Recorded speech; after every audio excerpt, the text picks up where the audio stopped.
شاید آج انہوں نے فیصلہ کر لیا ہے کہ جیسے بھی ہو ہم اپنا حق لے کے رہیں گے، کہ یا مسجد اقصی ملے گی یا پھر اپنی زندگی سے ہاتھ دھو بیٹھیں گے۔ پورے عالم اسلام میں اضطراب ہے، ہم بے بس اور مجبور لوگ کیا کر سکتے ہیں ان کے لیے، لیکن دعا مومن کا اسلحہ ہے۔ پورے خلوص کے ساتھ دعا کیجئے گا، اللہ انہیں کامیابیاں نصیب فرمانا اور غاصب یہودیوں کو غارت کر دینا، صہیونیوں کو برباد کر دینا، مسجد اقصی کی آزادی نصیب کرنا۔ یہ بات ذہن میں رکھیے گا کہ القدس ہماری غیرت کا نشان ہے، القدس ہماری عزت کا نشان ہے۔ ہمارے آقا و مولا حضور ختمی المرتبت صلی اللہ علیہ وآلہ وسلم نے آسمانی معراج کا آغاز مسجد اقصی سے کیا، اور قرآن نے اس مسجد اقصی کا تعارف کرواتے ہوئے کہا الذی بارکنا حولہ، یہ وہ بابرکت جگہ ہے جس کے اطراف میں ہم نے برکتیں رکھی ہیں۔ یہ انبیاء کی سرزمین ہے، یہ محبت انوار ہے، یہ ارض شام، فلسطین شام کا ہی حصہ ہے، اردن بھی شام کا حصہ ہے، فلسطین بھی شام کا حصہ ہے، اور سیریا یہ تقسیم کر دیا گیا۔ تو یہ سارے شام کے حصے ہیں جو ارض مبارک ہیں، اور اللہ جل شانہ کے محبوب علیہ السلام نے ہاتھ اٹھا کر کے شام کے لیے دعا مانگی ہے، اللہم بارک لنا فی شامنا، اللہم بارک لنا فی یمننا۔ تو شام کی سرزمین اور بیت المقدس مسلمانوں کے لیے عزت کا مقام ہے، اور تیسری مقدس ترین جگہ ہمارے لیے مسجد اقصی ہے۔ تو بیت المقدس پر آج یہودیوں کا قابض ہو جانا، اور پھر مزاحمت کرنے والے، اپنے حق مانگنے والے مسلمانوں کو یوں گولیوں سے بھون ڈالنا اور یوں اذیتوں میں مبتلا کرنا، اور پھر کوئی توانا آواز ان کے لیے بلند نہ ہونا، یہ دردناک صورتحال ہے۔ شاید آج انہوں نے فیصلہ کر لیا ہے کہ جیسے بھی ہو ہم اپنا حق لے کے رہیں گے، کہ یا مسجد اقصی ملے گی یا پھر اپنی زندگی سے ہاتھ دھو بیٹھیں گے۔ آج دل بہت دکھا ہوا ہے، لہجہ بہت زخمی ہے۔ 56-57 اسلامی ملک اور غیرت کا جنازہ اٹھ چکا ہے، اور مسجد اقصی میں گولیاں برسائی جا رہی ہیں۔ اللہ ہمیں وہ دن نصیب کرنا کہ ہم ایک حج ایسا بھی کریں کہ مسجد اقصی سے حرام بند ہے۔ تیرے لیے کوئی مشکل نہیں۔ صلاح الدین ایوبی اٹھ قبر سے، اس عمر کی بیٹیاں پکار رہی ہیں۔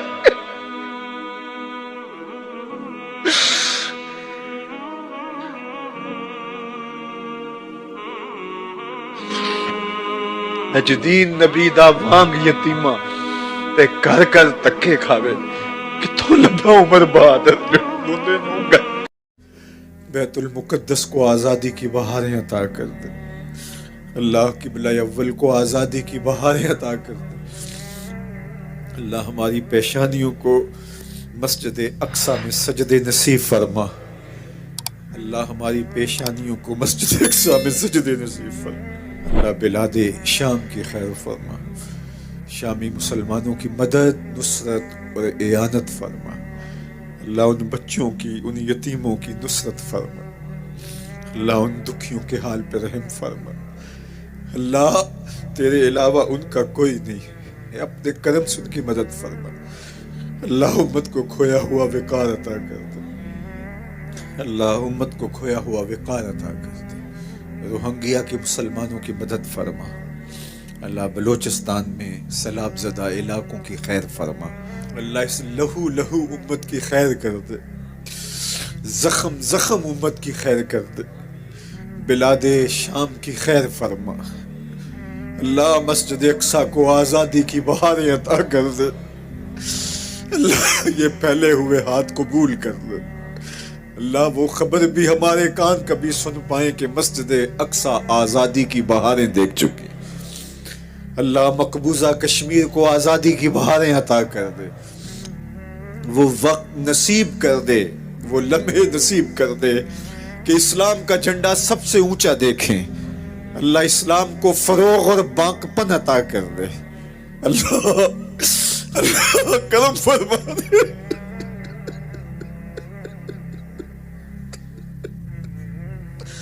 اللہ ایسے حکمران نصیب فرما جو اس امت کے یتیموں کو گود میں تھام لے، اللہ تڑپتے یتیموں کی فریاد سن لے،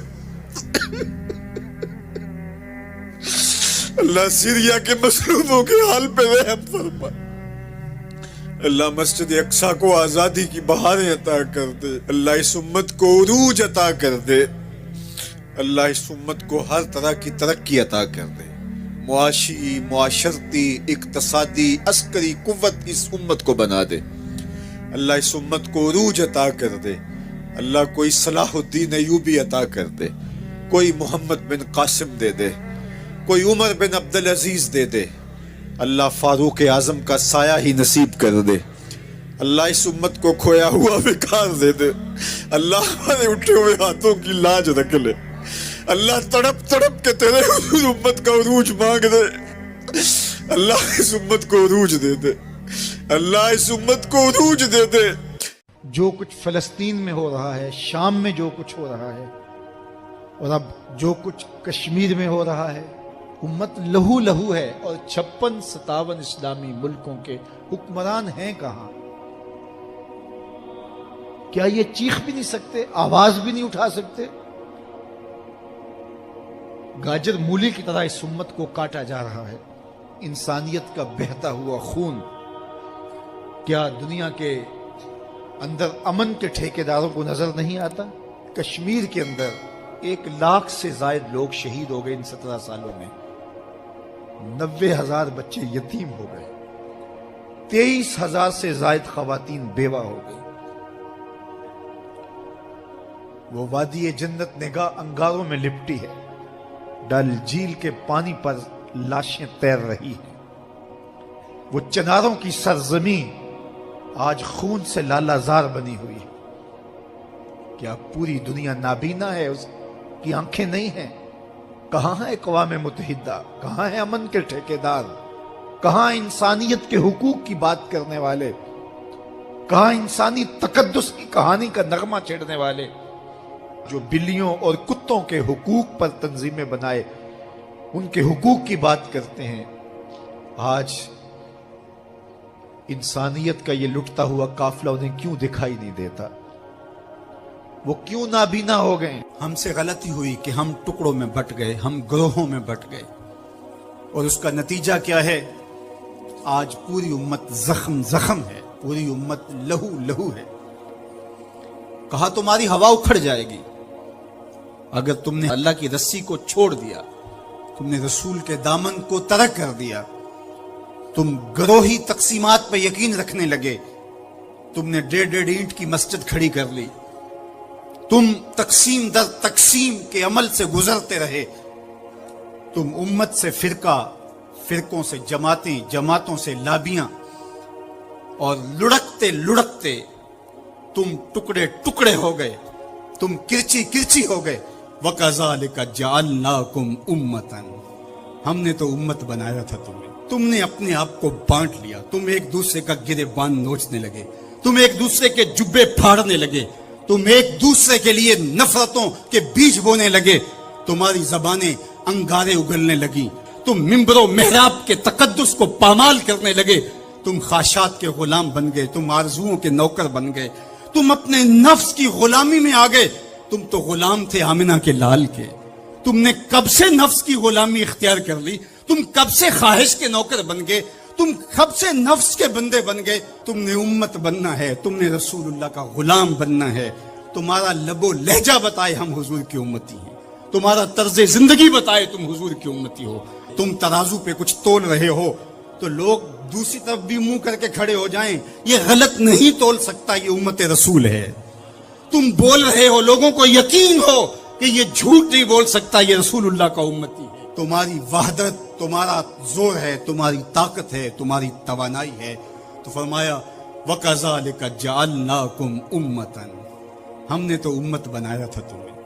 آج حضور کے قلب اطہر پہ کیا گزرتی ہوگی جب شام کی بچیوں کے منہ پہ تماچے مارے جاتے ہیں، جب بغداد میں حضور کی امت خانمہ برباد نظر آتی ہے، جب برما میں آری لے کر کے اعضاء کاٹ دیے جاتے ہیں، دشت لیلہ سے لے کے کندھار تک، غزہ سے لے کے کشمیر تک لاشیں ہی لاشیں بکھری ہوئی نظر آتی ہیں، بستی بستی کریا کریا، صحرا صحرا خون، امت والے، امت کا ہے کتنا سستا خون، شام، قدس، کشمیر اور برما، کس کس کا احوال کہوں، ہر سو زخمی، ہر سو لاشیں، ہر سو بہتا خون، امت والے، امت کا ہے کتنا سستا خون۔ آج امت لہو لہو ہے، اس پوری کائنات میں 1 انچ بھی جگہ ایسی نہیں ہے جہاں آتش و آہن برستا ہو اور وہ کفار کی سرزمین ہو۔ جہاں بھی خون بہتا ہے وہ بستی مسلمانوں کی ہے، جہاں لاشیں گرتے ہیں وہ گھر مسلمانوں کا ہے، جہاں عصمتیں لٹتی ہیں وہ خطہ مسلمانوں کا ہے۔ یہ ہمارے گناہوں کی سزا ہے جو ہم کاٹنے پہ مجبور ہیں، اور جب تک ہم امت نہیں بنتے تب تک رسوائیاں ہمارا مقدر ہوں گی۔ قوت عشق سے جب دہر میں اجالا نہیں ہوتا تو پستیوں کو بلندیوں سے بدلنے کا کرینہ آپ نہیں سیکھ سکتے۔ نام محمد کو تھام کر کے، امت کی وحدت کے تصور کو اجاگر کر کے، حضور کا پاکیزہ وجود جو امت کی وحدت کا ضامن ہے، اس سے بے لوث محبت کا رشتہ اور الفت کا ربط جب تک مضبوط نہیں ہوتا تب تک ہم ان مشکلات سے کبھی بھی نہیں نکل سکتے۔ 1000 فلسفے تراش لیں، 1000 منطقیں بگھار لیں، لیکن کوئی نتیجہ نہیں ہوگا۔ تمہیں نتیجہ تب ہی ملے گا جب حضور کے قلب اطہر کو آرام پہنچاؤ گے، جب امت بن جاؤ گے، جب حضور علیہ السلام سے وابستگی اپنا شعار زندگی بنا لو گے، تو پھر دہر میں اجالا اور روشنی حضور علیہ السلام کے نام کے صدقے سے نصیب ہوگی، اور تقدیر کا قاضی تمہاری سزائیں معاف کر دے گا، اور پھر نتیجہ تمہارے سامنے اس صورت میں نمودار ہوگا کہ تم بحر و بر کے مالک ٹھہرو گے، اور کائنات کے اندر حضور کے ساتھ وفا کے رشتے کے نتیجے کے اندر لوح بھی تمہارے ہاتھ میں ہوگا، قلم بھی تمہارا ہی مقدر ہوگا۔ لیکن شرط یہ ہے کہ تم صحیح معنی کے اندر امت بن جاؤ۔ وَأَنْتُمُ الْعَالَوْنَ إِن كُنْتُم مُؤْمِنِينَ، یہ میرے رب کا وعدہ ہے، اور میرے رب کے وعدے سچے ہوتے ہیں۔ کہا تم ان کے بن کے تو دیکھو، عزت کا تاج میں تمہارے سر پہ رکھوں گا۔ اور افسوس تو یہ ہے کہ 56-57 اسلامی ملکوں کے حکمران بے حس ہو گئے، انہیں کچھ دکھائی نہیں دے رہا۔ انسانیت لٹ رہی ہے، انسانیت کا جنازہ اٹھ رہا ہے۔ ثناخان تقدیس مغرب اب کہاں ہیں؟ انسانی حقوق کی بات کرنے والے اب کہاں ہیں؟ یہ خون کبھی بھی رائے گا نہیں جائے گا۔ خون جب بہتا ہے تو جم جاتا ہے اور پھر اپنے اثرات چھوڑتا ہے۔ تو اسی خون شہیداں سے چراغاں ہوگا، اور اسی سے اس امت میں بہار آئے گی۔ اللہ اس امت کو اتحاد دے، اس کو اتفاق اور یگانگت کا نور دے۔ جب یہ امت متحد ہو جائے گی تو پھر کوئی میلی آنکھ سے بھی نہیں دیکھ سکے گا۔ لیکن ہمارے افتراق نے، ہمارے انشقاق نے، ہماری باہمی لڑائیاں نے، ہماری جغرافیائی تقسیم نے، ہماری فرقہ وارانہ لڑائیوں نے دشمن کو دلیر کر دیا ہوا ہے۔ آج حکمران صرف اپنے سطحی مفاد کے لیے، صرف سطحی مفاد کے لیے امت کا بہتا ہوا خون گوارا کر رہے ہیں۔ کتنا نازک دور تھا اس امت پر، اور ہم کیا کر رہے ہیں اور کیا کرنے جا رہے ہیں۔ اسلام نے سرخرو ہونا ہی ہونا ہے، یہ بات ذہن میں رکھیے۔ اگر کوئی بزدلی دکھاتا ہے تو وہ بزدلی کی موت مر جائے گا، لیکن اسلام نے غالب ہونا ہے۔ یہ دکھ، یہ اذیت، یہ تکلیفیں، یہ اس وقت جو حالت ہے فلسطینیوں کی، دردناک صورتحال ہے، لیکن اقبال نے کہا تھا کہ خون 100,000 انجم سے ہوتی ہے سہار پیدا۔ کتنے ستاروں کا خون ہوتا ہے، پھر جا کے سہار کا سپیدہ نمودار ہوتا ہے۔ شہادتیں ہوتی ہیں، اذیتوں سے لوگ گزرتے ہیں، پھر نتیجہ پیدا ہوتا ہے۔ تو یہ نتیجہ انشاءاللہ پیدا ہوگا اور امت کو انشاءاللہ غالب آنا ہے۔ ہمیں اپنے حصے کا کام کرنا ہوگا، ہم نے ان کے ساتھ کھڑے ہونا ہے۔ اس وقت صورتحال یہ ہے کہ پوری دنیا کی اشرافیہ، 1-2 ممالک کے علاوہ، وہ ان کے ساتھ نہیں ہے۔ وہ بیان بازی کی حد تک اپنی عوام کو مطمئن کرنے کے لیے رسمی کارروائیاں کرتی ہے۔ آپ دیکھ لیں پوری دنیا کے اوپر 56-57 اسلامی